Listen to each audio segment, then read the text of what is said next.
J'ai été au bord.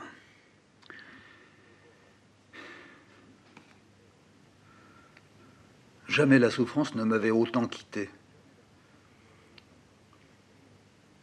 Elle avait laissé derrière elle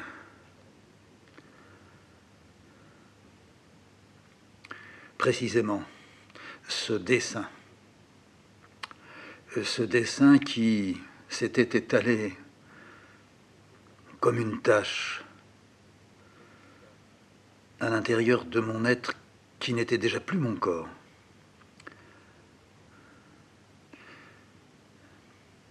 Je n'ai jamais oublié que, regardant autour de moi, ce que je voyais, c'était à l'infini d'autres moi, d'autres moi-même, d'autres Fred, assis à une table, dans une pièce que l'on appelait l'appentis.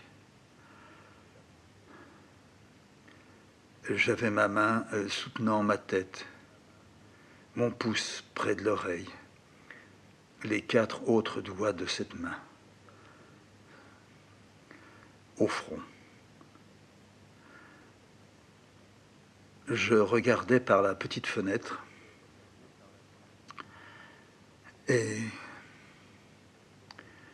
je voyais Fred II dans la cour, debout,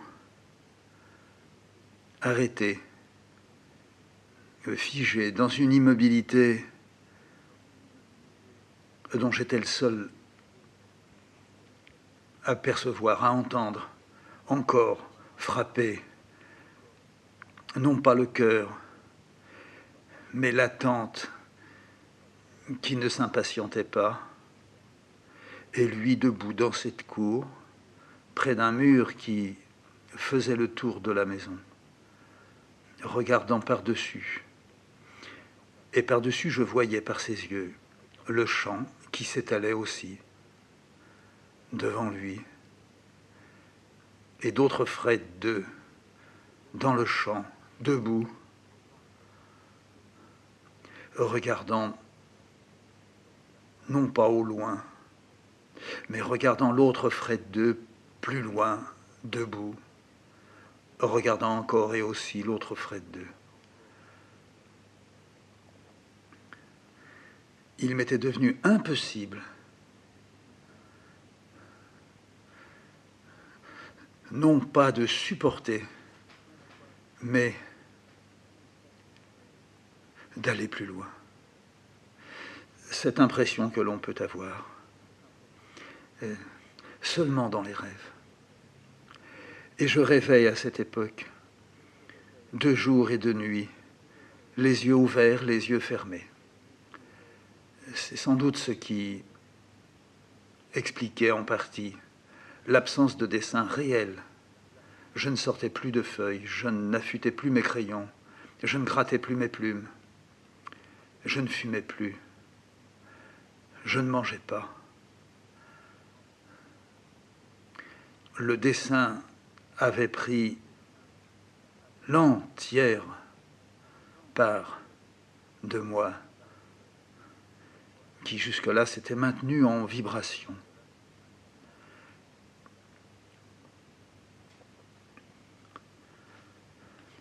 On sent au moment de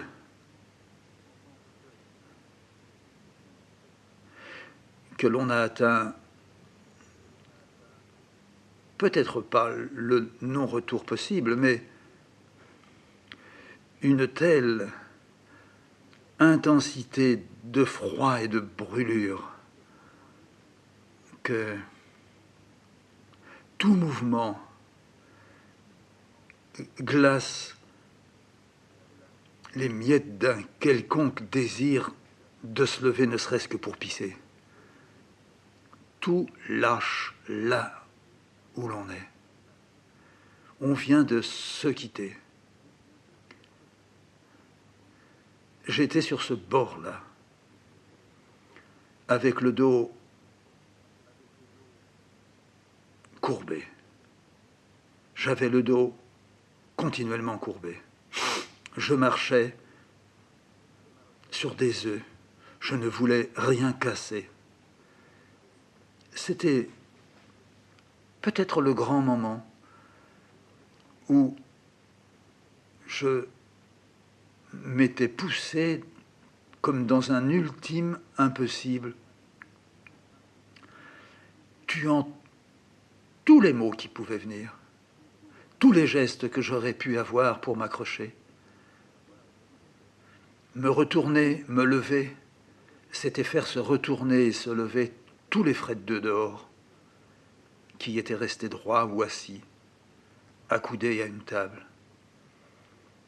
Je ne pouvais plus aller vers Cécile. Je ne pouvais plus aller vers un livre, une fenêtre. Je n'étais pas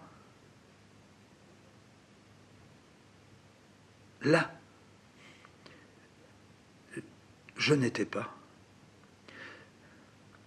Sortir de cet état-là, qui, pour moi, depuis, a été l'état de l'ultime conscience. Rien ne se ridait. Une intense tension faisait que ma peau avait atteint une minceur que, si j'avais frotté mon ongle dessus, elle aurait claqué dans un sifflement. J'étais vide d'images, vide de tout secours. Non seulement ma volonté m'avait quitté, mais j'avais réussi à cadenasser, geler, écraser, recouvrir, comme dans un effort possible par une force inouïe. J'avais bougé l'immense rocher qui était appuyé à la maison. Un rocher sur lequel je venais souvent jeter du pain et des graines pour que les oiseaux viennent. Et je m'étais aperçu que ce que j'avais fait attirait des oiseaux, mais j'avais attiré les buses et les faucons. Et je retrouvais là des petits becs, des petites pattes, des éventails de plumes retirés de leur corps. Et ma chance fut qu'un jour, la chienne dans la cour, arrêtée et aboyant, m'indique qu'il y avait là quelque chose qui vivait, et dans mon idée, c'était un oiseau blessé. Je n'avais rien contre les buses.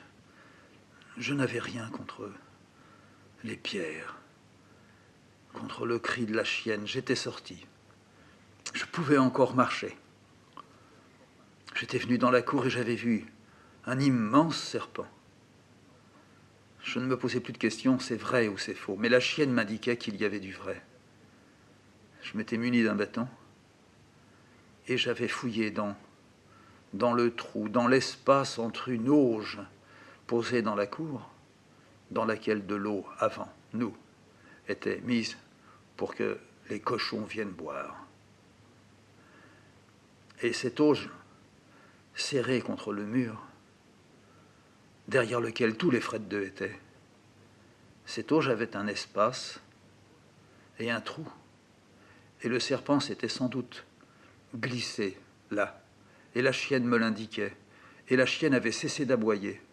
Me voyant avec un bâton, elle attendait que je fasse sortir le serpent pour aboyer plus, pour ne pas s'approcher, pour le craindre et pour vouloir le saisir. Et j'ai fait sortir le serpent. J'ai même tapé sur le serpent. Il s'est tordu. Il a souffert devant moi. La chienne a recommencé à aboyer. Elle jetait ses pattes en avant. Il y avait en elle le jeu que je lui donnais et la terreur, car je voyais à son dos ses poils hérissés. Et comme elle ne pouvait s'approcher, ni de moi ni du serpent, elle tremblait, elle bavait, et le serpent continuait à se tortiller Le serpent sauta. C'était une sorte de dernier effort, comme lorsque j'étais encore à l'intérieur de mon corps. Il devait y avoir de ça plus de 50 ans. Et que dans la Seine, en maillot de bain, je m'élançais sur le tremplin et j'essayais vainement de faire ce que l'on appelait le saut de l'ange. Et qu'à chaque fois je retombais mal, alors qu'il eût été pour moi tellement valorisant. Non parce que les autres me regardaient, il n'y avait pas de baigneur, il n'y avait pas de plongeur dans ces jours de semaine. Je m'élançais dans le ciel, je donnais juste au bout de la planche un grand coup de mes 2 talons. Je m'élevais, mais à peine étais-je dans l'air, ouvrais-je mes bras, qu'il ne m'intéressait plus de les rapprocher au-dessus de ma tête, après avoir fait un battement comme de l'aile, de rejoindre, réunir mes pieds, de les étirer de manière à ce qu'ils soient à l'extrémité d'une autre flèche, et que j'entre délicieusement, profondément dans l'eau, une eau de vie nouvelle. Et moi, contrairement à tout ce que j'attendais, je tombais dans l'eau, un peu comme Icare, dans tous les sens, laissant ses bras s'agiter, un pied inélégant, ce que l'on appelait un plat sur ma poitrine. Et je ressortais de là, rouge, comme une grande brûlure sur le ventre, sur les cuisses. J'attendais que la brûlure s'estompe, disparaisse, que ma peau reprenne sa couleur blanche, livide, laide. Mon corps pauvre et maigre, d'un temps de bataille, je remontais sur le tremplin, je m'élançais à nouveau, je donnais mon coup de talon, je remontais dans le ciel, et hélas, à peine là-haut, je devais retomber. Et de nouveau, je m'entortillais dans les bras de l'air, guettant le bruit que j'allais faire. Un immense... C'était moi. C'était la grande signature, le grand signe du petit, qui voulait faire comme ceux qui savaient jouer à l'ange. Mon ange m'avait laissé tomber.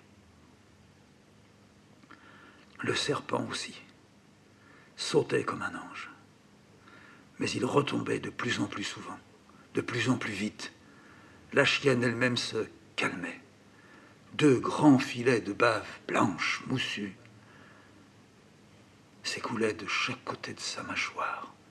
Ses oreilles qu'elle agitait venaient comme pour essuyer cette bave, et les oreilles elles-mêmes avaient de la bave qui se mettait à couler en une grosse goutte. Le serpent fit encore 1 saut, 2 sauts. J'avais mon bâton. Je regrettais déjà. Il y eut quelques tressautements. Je vis la bouche du serpent s'ouvrir. Quelque chose comme une langue pointue. Et puis les 2 crocs à la mâchoire supérieure. La bouche ouverte se referma. Je cherchais les yeux, je ne les trouvais pas. La chienne me regarda. Elle s'approcha. La queue encore du serpent s'agitait, frémissait, tapait tout doucement sur le sable. La chienne, avec sa patte, touchait. Elle pouvait déjà s'approcher. Elle savait. J'ai pris le serpent avec mon bâton.